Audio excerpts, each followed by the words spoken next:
Monster Jam is built on their young drivers and also veterans, but the young drivers are important for future sporting. And no matter what sport it'll be, Monster Jam has a specific type. Pretty much almost any type of person, wherever they come from, can get in a truck. Hell, they can be literally on the couch watching on TV, and then out of nowhere, they're competing on the circuit like Ricky Brantley. Except that's not how you're supposed to do it. However, some drivers nowadays go through the MJ University. Actually, about 99.9% of them do it. However, back in the day, it was a lot more of an interesting type. And sometimes it gave us some weird rookie classes, but also some great ones. 2010 is one of the more interesting ones, as it had one of the best drivers of all time, and one which is Monster Jam's closest equivalent to an essential bust. And 2011, a driver who was able to fill out his potential, while another sadly was not able to for death. And nowadays, in more recent times, we've had a lot more consistent classes, a lot bigger classes. However, back in the day, there is one class that would stand above, that's one of the most recognizable in the history of Monster Jam. 2007. And what this class truly showed was probably one of the most talented and probably one of the most highly potential classes of not only its era, but ever. And it's insane to see how some of these careers went and what ended up happening to many of these guys. And that's what we're going to find out today.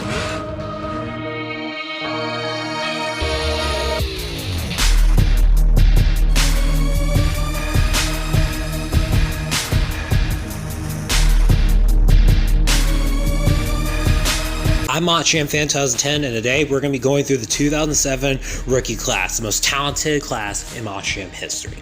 So ultimately, we're going to go from the most impressed, or basically the most successful, to the least successful. But we're going to save the best driver whose career for the end. Anyways, let's get into it.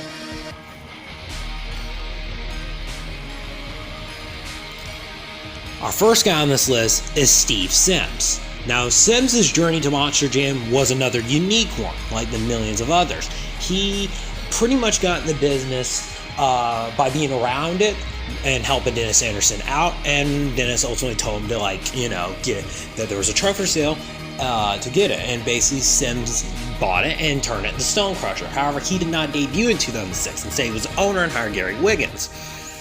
The problem was Wiggins was old by that age and realistically was not in the best of health to be driving these things, so Sims decided to try these as well. However, not to replace Wiggins at first. He liked the driving and wanted to try it himself. He ultimately drove pure adrenaline for Randy Brown Motorsports, which in hindsight looked like a huge warning that things could not go well.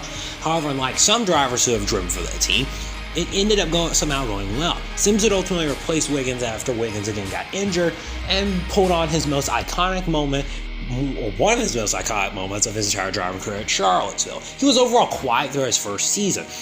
However, in the next few years, he was able to not only develop himself as a driver, but his team. He turned a pure adrenaline truck to Mopar Magic, an iconic-looking truck in honor of Wiggins, and Ricky Only and Brian Wright drove the truck.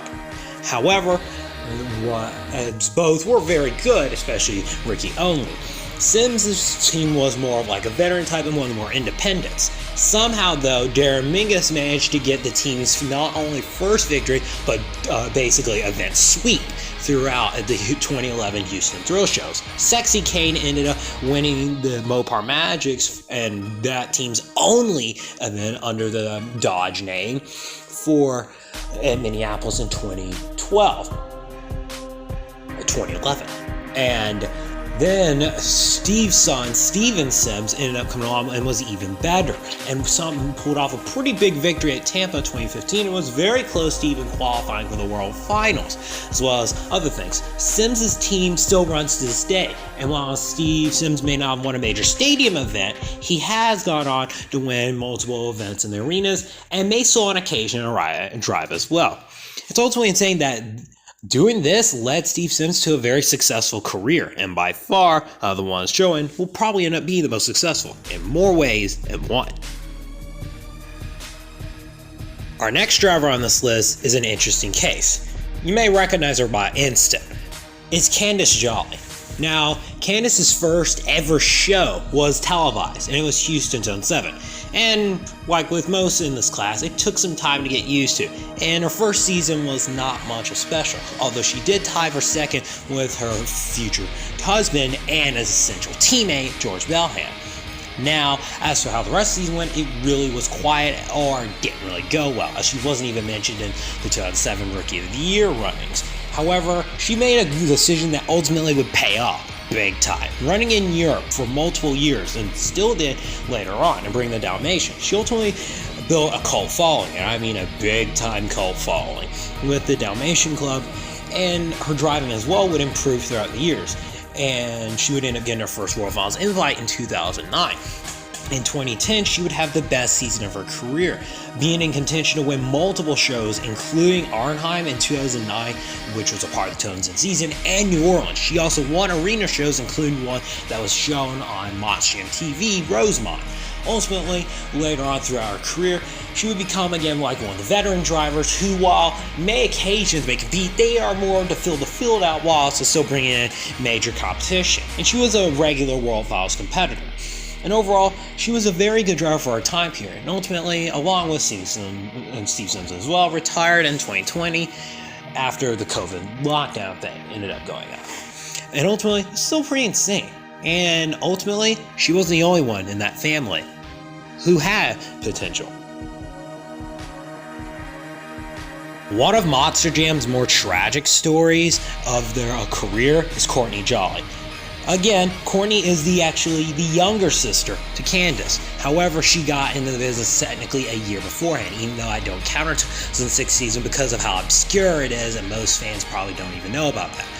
And also because this was the thing that she drove in. However, her first official season, in my opinion, at least I would count as a rookie season, was this year, and her first event was in Minneapolis, which didn't go well at all. But then in Detroit, she finished second in the freestyle, laid down a good run. Whether or not she was overscored, you can make that decision. She would again put on a very solid performance and finish second again at Phoenix. And sky looked like the limit. While Jacksonville didn't go well again, she still managed to get a World Finals invite for two great runs at Detroit and Phoenix, and did well for at least freestyle, as the trucks, rear row drive just didn't work at all. And racing, it's a big issue considering how dusty the track was. However, she showed that especially with her freestyles, that if she could be a little more consistent, she could be a contender to win a lot more. And she, by that stage, honest to God, in my opinion, was better than Candice at that stage, considering at least like year 2 in her career. She would ultimately run in a few arenas and then would make an appearance at Detroit. And considering how the scoring was, she could have very well won it. There's one problem though, and she went for a middle ramp. She sent it off. Then career done. That one hit right there, at least as we know, messed up her back big time. And although I cannot confirm myself, I heard that she ended up rupturing 3 discs in the back, which, while we've seen other times back injuries and people can eventually get in, this proved to be way more difficult, and ultimately led pretty much her career getting cut short that instant. She ran one event at the 2008 Monsters on Main Street event, and that was it. At the age of 22, her career was over. And it's one of the more tragic tales, since she could have been a potential champion. And when I say that, because that ride ended up going to Cam McQueen, who ended up not only being the first driver to do a backflip in competition, but also went on to win the World Championship. Well, I don't know if she would have ran the Northern Nightmare. She could have kept Cam out of that seat, and ultimately, a whole history of Monster Jam may have been altered forever. While I don't know if she would have been the first to do the backflip, she may have done a backflip, considering that this is the Nitro Circus / Pastrana 919. It's ultimately one of the saddest stories in Monster Jam, thinking that she could have had a chance to make herself a legend in the sport. She might have been still in the sport today, but ultimately we'll never know. However, I don't think anybody got as screwed over in their Monster Jam career during this time period than Bobby Parr. Now, Parr's career originally was meant to start in 2006, as he was set to drive with the original Air Force Afterburner. However, Paul Cohen ended up getting the ride instead. Parr would take over Team Suzuki after Kathy Winston retired from monster trucking. And ultimately, his 2007 season was quiet. He didn't really destroy the truck, but he did put on decent performances enough and was able to get himself in the World Finals. Racing, though, didn't go well at all, did it? And freestyle, he was replaced by Frank Krimmel. However, 2008, he returned by far one of the most improved and one of the biggest improvements by far. Whenever you look at some of his performances, including at Anaheim Show 1 in 2008 and St. Louis specifically, they were outstanding runs. He still put on very solid performances in other events whenever he was in contention to win. However, those two, he came out very early and almost won both.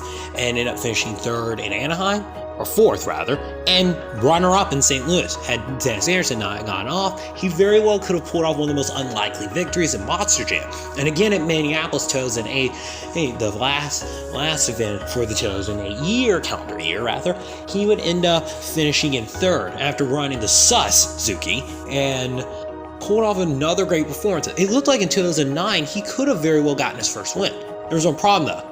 The frickin' sponsorship left, and along with that, Parr's career. Bobby Parr is one of the biggest what-ifs in my opinion. While I don't think he would have been world champion, he would have again fallen under the veteran driver. However, considering with both him and Courtney Jolly, they both could have gotten their first wins in that 2009 year. Specifically considering St. Louis and Indianapolis were both events that I could see them both competing in. They would have had a real chance to pull off wins, and it could have been a huge for their career. And I think Parr was definitely very underrated and underappreciated.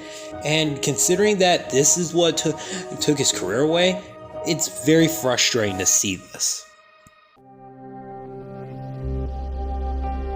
Our next two drivers on this list have a bit shorter of a run through to go through and ultimately don't have as much stuff to talk about as compared to the others. Let's get on this first guy, Derek Evans.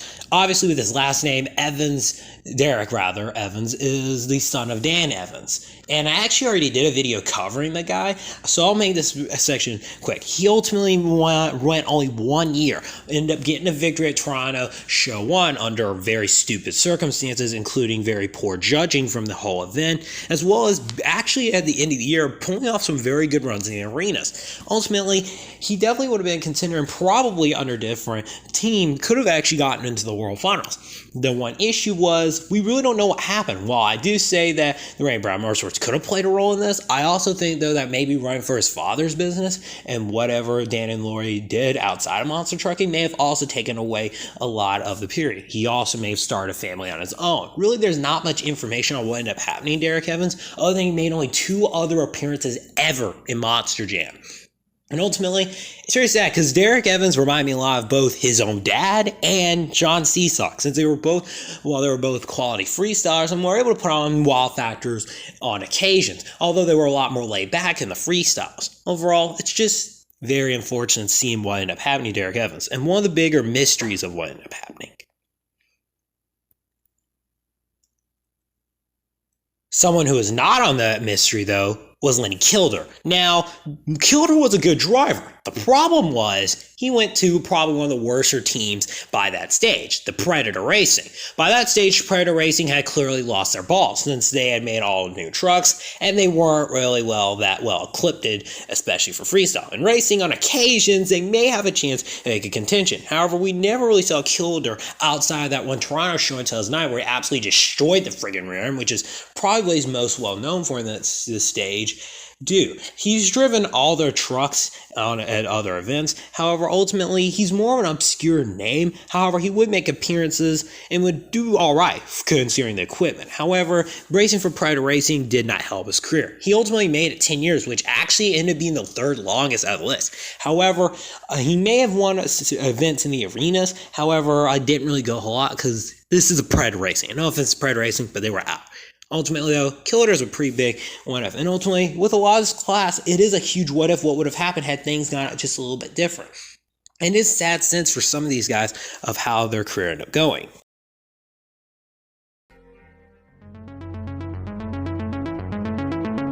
One guy, though, who does show what this class truly had, and by far ended up the best career out of everyone, was Damon Bradshaw. Bradshaw came from a background of Supercross. From his late teens into his mid-20s, he ran Supercross. However, at 27, with the dangers and injuries that came with Supercross, he ultimately gave up the Supercross career and sat on the sidelines for around 10 years at 2000. However, in 2007, however, he saw an idea and ended up getting on the monster truck grid as he would drive the Air Force Afterburner for Paul Cohen after Cohen suffered an injury. And Bradshaw's development was very obvious from the get-go. You could tell that through his first couple of events, he struggled. Although Detroit, he got the monstrous air. Then at Orlando, he put on a clinic and lit the house on fire, as well as the truck. In fact, he'd do this again at Jacksonville, as he would get his first stadium win. However, he almost got his first stadium win at Houston had he not dumped the truck on its side. However, his event win in Jacksonville would end up being tied. He'd ultimately get his first racing win at El Paso the very next week and laid down a great freestyle. And ultimately, that got him in the World Finals. And Damon came so close to pulling off one of the most unlikely World Final victories ever, and pulling off probably one of the longest runs ever, and ultimately destroyed the truck again. In 2008 and 2009, he was one of those contenders who you knew as soon as you saw him out there, you were going to have to work a lot harder. He put on some mini stellar runs. When I look at it, Jacksonville and San Antonio shows from 2008, as well as his Minneapolis freestyle from 2009. So ultimately, most people, though, didn't expect him to be a world champion. That's exactly what he did, pulling off one of those underrated and one of the best runs in Las Vegas' history, and a run that I truly love seeing to this very day, and something that Bradshaw absolutely deserved. And in 2010 and 11, he would have the best stretch of his career. 8 stadium victories and a 2-event double down sweep in San Antonio. He also went on to win the Show 1 freestyle and also in Anaheim as well, and came very close to winning in St. Louis, pulling off an amazing cross thread and stuff that you'd see at Supercross. And he used some of his Supercross background to pull off amazing moves. In 2011, almost a double down as well at Arlington, had Tom Midnight happen in freestyle.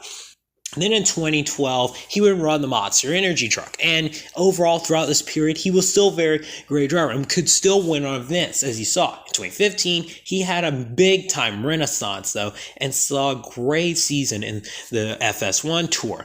And in 2016, he would run again in the series and pull off an iconic just roll across line as Adam Harrison struggled trying to get back on his tires. And he became so close, not only winning 1, but 2 World Finals competitions, as Bradshaw not only reset the record for the fastest run qualifying time in Las Vegas, but also almost won the racing and very well could have had the RI not malfunctioned. And also, in freestyle, he came a half a point from winning, and arguably, he should have won that. Ultimately, Bradshaw probably should have won at least 3 or 4 championships, but fell short multiple times, including in 2012 in racing too. Who else? Tom Meents.